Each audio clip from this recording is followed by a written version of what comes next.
Motivation मिले और आपके लिए मैं ऐसा वीडियो बनाते रहूं। एक बार एक इंसान महात्मा के पास आता है और कहता है, महात्मा, मैं एक बहुत ही सीधा और अच्छा इंसान हूं। मैं हमेशा ही सबकी सहायता करने की कोशिश करता हूं, सबको खुश रखने की कोशिश करता हूं, लेकिन सब मेरा फायदा उठाते हैं और मेरा मजाक बनाते हैं। कोई भी मुझे गंभीरता से नहीं लेता। यहां तक कि मेरे परिवार वाले भी मेरी इज्जत नहीं करते और ना ही घर के किसी महत्वपूर्ण काम में मेरी सलाह लेते, जबकि अपने तीनों भाइयों की तुलना में मैं सबसे ज्यादा काम करता हूं। घर वालों की बात भी मानता हूं, माँ बाप की सेवा भी करता हूं, लेकिन मेरी भावनाओं को कोई भी नहीं समझता है। सब मेरा फायदा उठाते हैं। आखिर मेरे साथ ही ऐसा क्यों होता है? उस व्यक्ति की पूरी बात ध्यान से सुनने के बाद महात्मा जी ने बोले, किसने कहा कि तुम एक सीधे और अच्छे व्यक्ति हो? असल में तो तुम एक अच्छे इंसान होने का दिखावा कर रहे हो। ये सुन उस इंसान को बुरा महसूस हुआ, लेकिन वो फिर भी महात्मा की बात सुनता रहा। महात्मा ने उससे पूछा, अच्छा बताओ कि तुम हर इंसान की सहायता क्यों करना चाहते हो? क्यों तुम सबको खुश रखने की कोशिश करते हो? उस व्यक्ति ने कहा, ताकि सामने वाला मुझे भी खुश रखे, मेरी बात माने, मेरी इज्जत करे, मेरी भावनाओं को समझे और मुझे एक अच्छा इंसान समझे। महात्मा ने कहा, बस यही तुम्हारी समस्या है कि तुम दूसरों को खुश रखने का प्रयास कर रहे हो ताकि वो भी तुम्हें खुश रखे। तुम अपनी खुशी दूसरों के अंदर ढूंढ रहे हो। तुम दूसरों की नजरों में अच्छा और खुद की तारीफ सुनने के लिए सामने वाली की जी हजूरी कर रहे हो और फिर उम्मीद कर रहे हो कि सामने वाला भी तुम्हारे साथ ऐसा ही व्यवहार करेगा। तो ऐसा नहीं होता, क्योंकि कोई भी ऐसे इंसान को गंभीरता से नहीं लेता जो लोगों की हर बात में हाँ में हाँ मिलाता है। अब मैं तुम्हें कुछ ऐसी आदतें बताता हूं जो लोग खुद को अच्छा मानते हैं। पहली आदत, खुद को अच्छा मानने वाले लोग ये दिखाने की कोशिश करते हैं कि वो लोगों का ख्याल रखते हैं।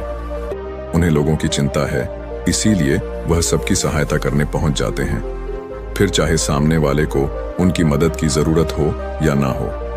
दूसरी आदत, खुद को अच्छा मानने वाले लोग दूसरों से खुद की तारीफ के भूखे होते हैं, इसीलिए वो ज्यादातर मौकों पर वही काम करते हैं जिससे सामने वाला खुश हो और उनकी तारीफ करे। अगर उन्हें लगता है कि किसी काम से सामने वाला व्यक्ति दुखी हो जाएगा तो वह उस काम को हाथ तक नहीं लगाते। तीसरी आदत, खुद को अच्छा मानने वाले व्यक्तियों को लगता है कि उन्हें अपनी कमियों और कमजोरियों को दूसरे लोगों से छुपाना चाहिए, क्योंकि उन्हें लगता है कि अगर दूसरों को उनकी कमियों और गलतियों के बारे में पता चल गया तो लोग उनका मजाक बनाएंगे, उनकी बेइज्जती करेंगे, उन पर दूसरे लोग गुस्सा होंगे और उन्हें एक कमजोर व्यक्ति मानेंगे। चौथी आदत, अच्छे व्यक्ति खुद की जरूरतों को सबसे ऊपर रखने से डरते हैं, क्योंकि उन्हें लगता है कि ऐसा करने से ही दूसरे लोग उन्हें लालची समझेंगे और फिर वो लोगों की नजरों में एक अच्छे इंसान नहीं रह जाएंगे। पांचवी आदत, खुद को अच्छा समझने वाले लोग मानते हैं कि वो केवल तभी खुश रह सकते हैं जब उनके आसपास का हर इंसान खुश रहे, इसीलिए वो अपने आसपास के हर व्यक्ति को खुश रखने की कोशिश करते हैं। अब तुम्हें सुनने में लग सकता है कि इन आदतों में क्या बुराई है। सबका भला करना तो अच्छी बात है, लेकिन समस्या यह है कि खुद को अच्छा समझने वाले व्यक्ति असल में जैसे दिखते हैं वैसे होते नहीं। ये अंदर से कुछ और ही होते हैं, क्योंकि वो अच्छा बनने के चक्कर में दूसरों की बुराई को भी छिपा देते हैं। सामने वाले व्यक्ति को कभी भी उसकी गलतियां नहीं बताते और केवल वही बोलते और करते हैं जिससे सामने वाला खुश रहे। दूसरा, अच्छे लोग अपनी जरूरतों और कामों को महत्व नहीं देते, इसीलिए ये दूसरों से सीधे अपना काम करवाने से घबराते हैं, जिसकी वजह से ये दूसरे लोगों के साथ चालाकी करने की कोशिश करते हैं, अपने जरूरी कामों को करवाने के लिए भी, जैसे कि सामने वाले की चापलूसी करना या फिर उसके किसी काम के बहाने अपना काम भी कर लेना। तीसरा, खुद को अच्छा मानने वाले लोग केवल पाने की उम्मीद से ही कुछ देते हैं।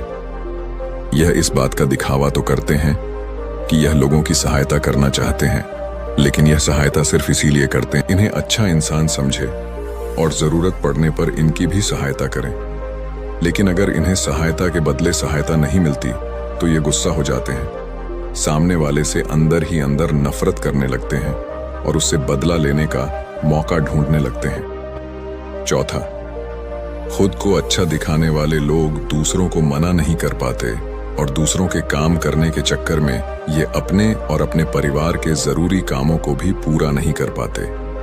पांचवा, अच्छे लोगों को लगता है ये सभी उन्हें पसंद करें, सभी इनसे प्यार करें, जिससे दूसरे लोगों को इनका दोस्त बनने में दिक्कत होती है, क्योंकि ये हर किसी के सबसे पसंदीदा इंसान बनना चाहते हैं। ये सारी बातें सुनने के बाद उस व्यक्ति ने महात्मा से कहा, तो आपके कहने का मतलब है कि हम एक अच्छे इंसान न बने बल्कि एक बुरे इंसान बन जाए और लोगों का फायदा उठाए। महात्मा ने कहा, नहीं, मैं तुम्हें बुरा इंसान बनने के लिए नहीं कह रहा, लेकिन हाँ, तुम्हें बहुत सीधा इंसान भी नहीं बनना। अब मैं तुम्हें बताता हूँ कि एक व्यक्ति को कैसा इंसान बनने का प्रयास करना चाहिए। महात्मा ने कहना शुरू किया, तुम्हें एक सीधा या दूसरों की नजरों में अच्छा इंसान बनने की तुलना में एक सुलझा हुआ इंसान बनने का प्रयास करना चाहिए। एक सुलझा हुआ इंसान वो होता है जिसे सबसे अच्छा इंसान बनने का कोई शौक नहीं है। वो जैसा है वैसा ही खुद को पसंद करता है। वो जानता है कि वो एक इंसान है और उसमें बहुत सी कमियां हैं और वह अपनी कमियों को स्वीकार्यता भी है। एक सुलझा हुआ इंसान ये भी अच्छे से जानता है कि उसकी और उसके परिवार की कुछ महत्वपूर्ण जरूरतें हैं जिन्हें उसे ऊपर रखना होगा, वरना उसके साथ साथ उसके परिवार का जीवन भी परेशानियों में पड़ जाएगा। हो सकता है कि उसकी ऐसी सोच की वजह से उसके आसपास के लोग, उसके मित्र या रिश्तेदार उससे नाराज हो जाएं, लेकिन वो इसे भी स्वीकारता है। यहाँ पर बात स्वार्थी होने की नहीं बल्कि जीवन की सच्चाई को स्वीकारने की है, क्योंकि तुम महात्मा नहीं हो कि तुम्हारी कोई इच्छा ही नहीं है, किसी से कोई उम्मीद नहीं है या कोई जरूरतें शेष नहीं रही। तुम एक साधारण इंसान हो और एक साधारण इंसान की सोच के साथ अगर तुम सबको खुश रखने का प्रयास करोगे तो तुम हमेशा दुखी रहोगे, क्योंकि तुम्हारी भी सामने वाले से उम्मीदें बढ़ेंगी और जब वो उम्मीदें पूरी नहीं होंगी तो तुम दुखी हो जाओगे। इसीलिए जो इंसान ये कहता है कि मैं सबकी मदद करूंगा, सबको खुश रखूंगा और मुझे बदले में किसी से कुछ भी नहीं चाहिए, यहाँ तक कि अपनी तारीफ भी नहीं, तो पहले उस इंसान को बुद्धत्व प्राप्त कर लेना चाहिए, क्योंकि एक आत्मज्ञान को प्राप्त व्यक्ति ही किसी से कोई उम्मीद नहीं रखता। पर क्योंकि आत्मज्ञान को प्राप्त करना सबके बस की बात नहीं है, इसीलिए तुम्हें इस जीवन के सत्य को स्वीकारना होगा और दुखी होने से बचने के लिए एक सीधा इंसान बनने की बजाय एक सुलझा हुआ इंसान बनने का प्रयास करना होगा।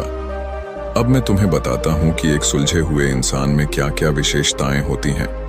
पहली विशेषता यह है कि ये अपनी और अपने चाहने वालों की जरूरतों को ऊपर रखते हैं। इसका मतलब यह नहीं है कि ये लोग दूसरों की जरूरतों को कम समझते हैं या फिर दूसरों को गिराकर खुद ऊपर बढ़ने की कोशिश करते हैं, बल्कि इसका मतलब यह है कि ये लोग दूसरों की फालतू जरूरतों के लिए तब तक उपस्थित नहीं होते जब तक कि इनकी खुद की महत्वपूर्ण जरूरतें पूरी ना हो जाएं। हालांकि अगर कोई इंसान सच में मुसीबत में फंसा हुआ है और उसे इनकी सहायता की सख्त जरूरत है, तभी अपने महत्वपूर्ण कामों को पीछे रखकर भी उसकी सहायता के लिए उपस्थित हो जाते हैं और ये अपने से कमजोर और जरूरतमंद लोगों की भी अपनी हैसियत के अनुसार सहायता करने के लिए तैयार रहते हैं। ये बस अपना बेवजह शोषण नहीं होने देते और इस बात पर भरोसा रखते हैं कि अगर इन्हें सच में किसी की सहायता करनी है तो पहले इन्हें उसकी सहायता करने के लायक बनाना होगा और लायक वो सक्षम बनने के लिए इन्हें अपनी जरूरतों का भी ध्यान रखना होगा, क्योंकि अगर एक व्यक्ति खुद ही बहुत ज्यादा बीमार है तो फिर वो दूसरे बीमार व्यक्ति की सेवा कैसे कर सकता है। एक सुलझा हुआ इंसान इस बात को मानता है कि हर इंसान की अपनी कुछ जरूरतें और इच्छाएं होती हैं जिसका उसे ध्यान रखना चाहिए, लेकिन खुद को अच्छा दिखाने वाला इंसान हमेशा यह दिखाने की कोशिश करता है कि उसकी अपनी कोई जरूरतें या इच्छाएं नहीं हैं, इसीलिए वो हमेशा दुखी रहता है। दूसरी विशेषता, एक सुलझा हुआ इंसान इस बात को अच्छे से जानता है कि वो अपने आसपास के हर इंसान को खुश नहीं रख सकता, इसीलिए वो केवल उसी व्यक्ति को खुश रखने का प्रयास करता है जो उसके लिए मायने रखते हैं, जो सच में उससे प्यार करते हैं, उसकी परवाह करते हैं। लेकिन अगर उसकी बहुत कोशिश करने के बाद भी सामने वाला उससे दूरी बनाने का प्रयास करता है, उससे खुश नहीं रहता या फिर उसके साथ सहज महसूस नहीं करता, तो फिर एक सुलझा हुआ इंसान ऐसे व्यक्ति से दूरी बनाने से भी पीछे नहीं हटता, फिर चाहे वो उसका कोई परिवारजन, सगा संबंधी या फिर दोस्त क्यों ना हो, क्योंकि वो किसी से जबरदस्ती नहीं कर सकता, सिर्फ उसे खुश रखने या सामने वाले की नजरों में अच्छा इंसान बनने के लिए।